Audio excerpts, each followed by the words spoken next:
So I've got new permission and I'll be using the Rutus Versa with dual mode. Now dual mode is two tonal IDs. You've got an all metal mode and then you've got your tones which you can discriminate out. I'll be running discriminated from -29 to 0, then open from 0 to 90. Gives a good idea of the size of the object, the all metal mode, the depth of the object, but it's all in the audio. Two tonal IDs at the same time.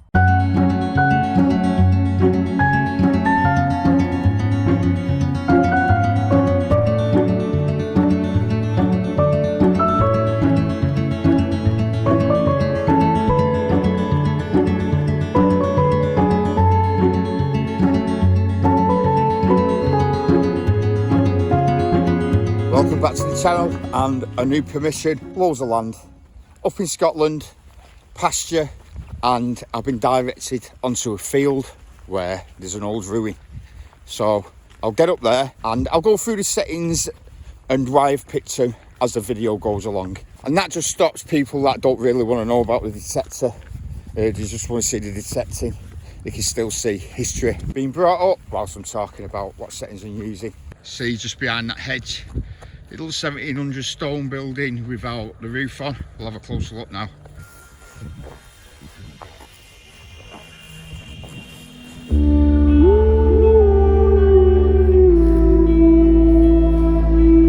First target.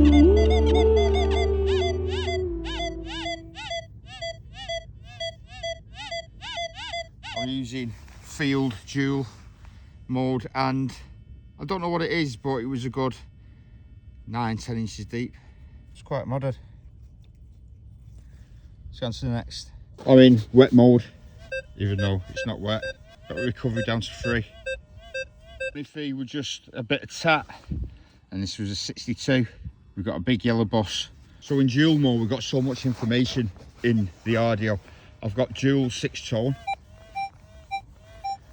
Now you see the purity bar, that's breaking up, and the tone of the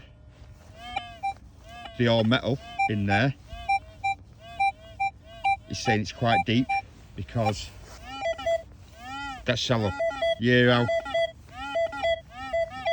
that's crap. That's possibly higher. Yeah, the threshold, the all metal tone, is really loud, and so is the discrimination tone. But this is lower. There it is. Already pinpoint depth. Let's just pick it up now and pinpoint her. It looks modern.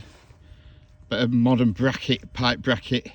I am going to move onto another field. There's going to be a lot of modern trash in this one. Now this one is really deep or really small.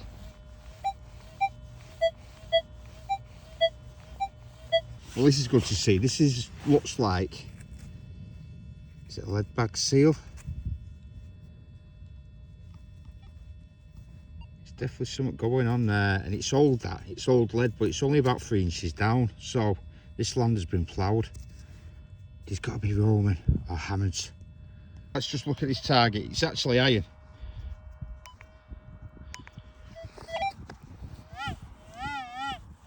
You see how it's not giving me a tone, but it's giving me the all metal threshold. If I hold it there, non-motion, and you can adjust that. So let's see what ID that comes up at. -6. No. -10. There we go. There's the iron tone, which you can't change the volume of the iron tone. But that's where it is. So anything that you discriminate out, you will hear the tone still, the all metal tone, it's all metal. You won't hear the discrimination tone. So all this here that you can notch out, you can notch anything out. You'll still hear the non-motion, like so, but you won't hear the blip over the top, blip of your selected tones. So if you did want to do a discrimination pattern, you can still read the ground. And the blip is how you set it up for diggable targets. Just on this side, it was so bricky There's so many stones in the ground on that plot there, so come over to the field at the side.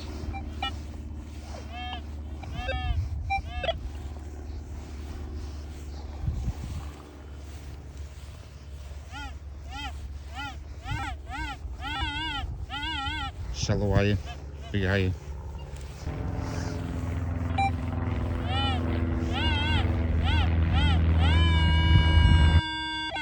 Iron. We're listening for the bleep. Now, with running the dual modes, you've got to make sure, as you can hear there with the tone coming from that iron, well, if you don't ground balance, or if the ground changes and the ground balance goes out, you will pick up the ground with the all metal tone. So then you have to do a re-ground balance. You've got to really be careful with it. That's actually a target, that's not the ground.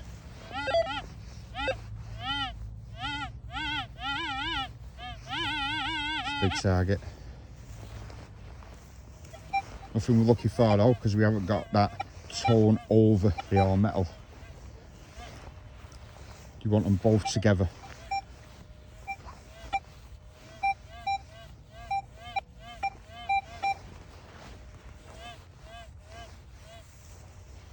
Iron, faulty.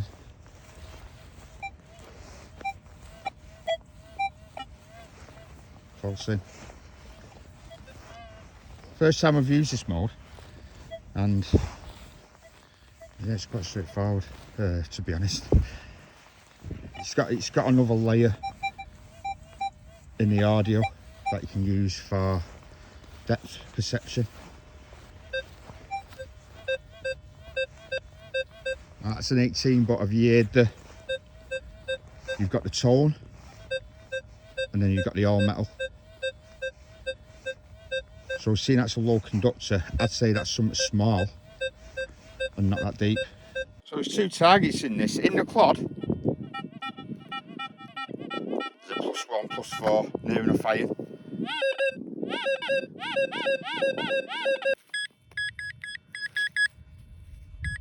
Set a coin ball, spat it there. Some more shite. So it looks like we got our first coin at about 9 inches down. We're 54, straight as you like it, but if we get some height, see how it breaks up. Still got it there. Still got it.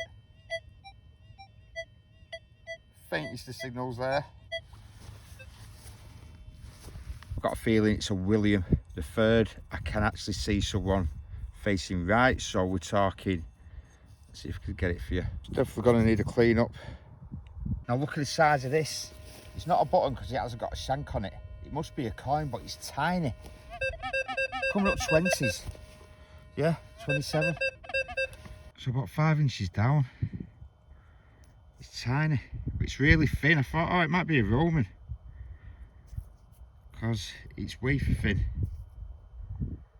So it's like a non-motion mode and a motion mode layered. A nice clean 58, absolutely clean. It's another coin. It's thin as the other one. Just as cruddy as well. There's not much on that. Is this the fourth coin on the trot? I've had 4 coins, one after another. No, it's been stopped by a modern button. Now to be honest, I use multi-tone on most of my detectors. As standard, most of my hunting I use multi-tone, but I really am enjoying this.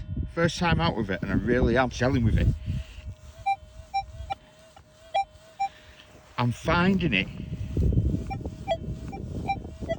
better. I'm finding it better to know if it's falsing or not, because you see that iron, you get more of the all metal tone, the threshold tone. But you'll get tiny little blips here and there, not constant blips. Then you know it's falsing on iron, because that was iron. So for that reason, I'm going to go into the IF which I've already got set at 10, with small coin 22. I'm going to drop that to 9 and increase my small coin to 23. I'll just see how I go with that, and I'll keep adjusting. Straight on, next target. Can you hear that? Can you see that? 63, 58. It's actually moved to the edge of the iron there, where I've rotated. But you can hear the dip, you can hear the non-motion, and then a bit of a shitty, iffy tone. But that tone's actually moving, it's moving over here. That's telling me that that's iron as well. If you check this video out in the top right, you'll see about moving iron. It's like the target is moving as you rotate. I will dig that. It's out. Iron. 9 nail. You see how good that was? I wouldn't have dug that, I'll just show him for the video. So an iron nail there. I haven't really used it at all. I've done no testing on it, which I will be doing now.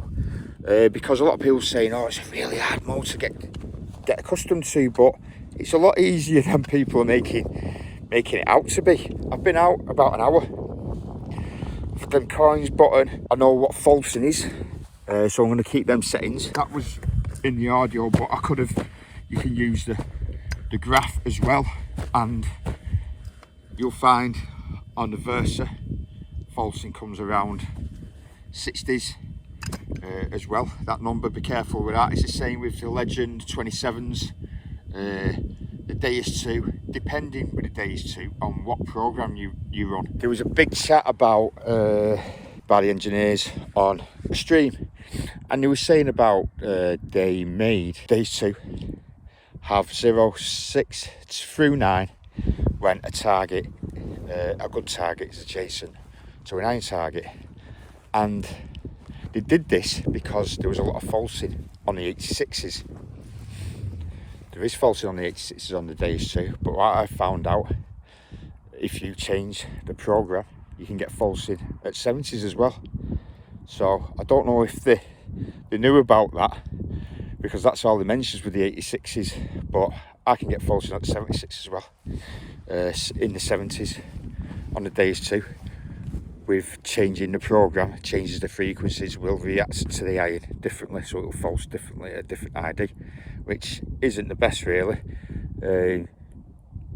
On the Legend, on this, all the falsing is around that same number. Yeah, I've told them, I keep saying this on my channel, I have told them about it, but nah, there's nothing wrong with that machine. Looks like we could have a nice buckle at about 7 inches down.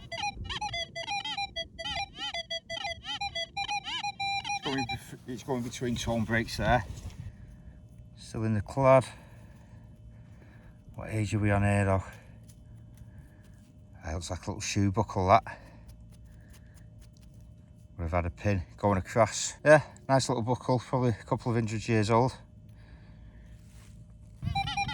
Looking at that. Is that a milled edge? I'm not too sure. I'll just give it a quick clean. Oh, it's actually underneath that crud. I can make out a Vicky halfpenny. So mid 1800s, I'd say, because it's a young bod.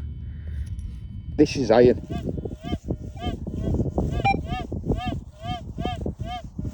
I'll try and set it up to false. I don't know how big it is. It does sound quite large.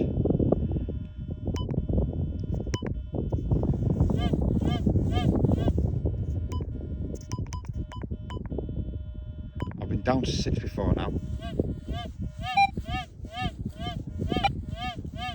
Yeah, the iron filter working there. Let's get the small coin right up to 30. More falsing. So what I'm going to do, I'm going to stay at 25 and I'll go down to 7. 25 small coin, 7 iron filter. With the setting buddy there.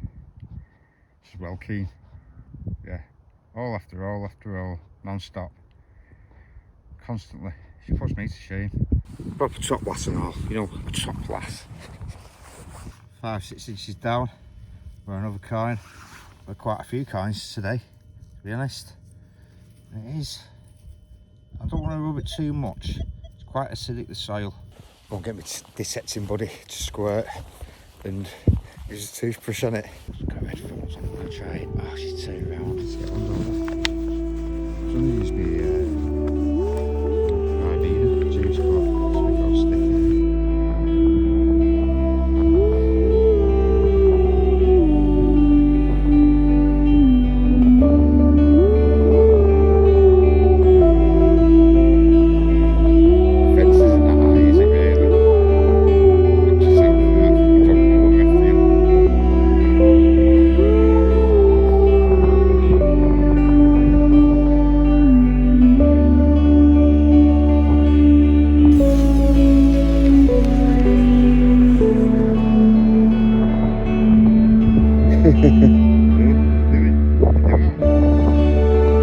Who can tell me in comments what TV series? But it made that noise. Refined. Go.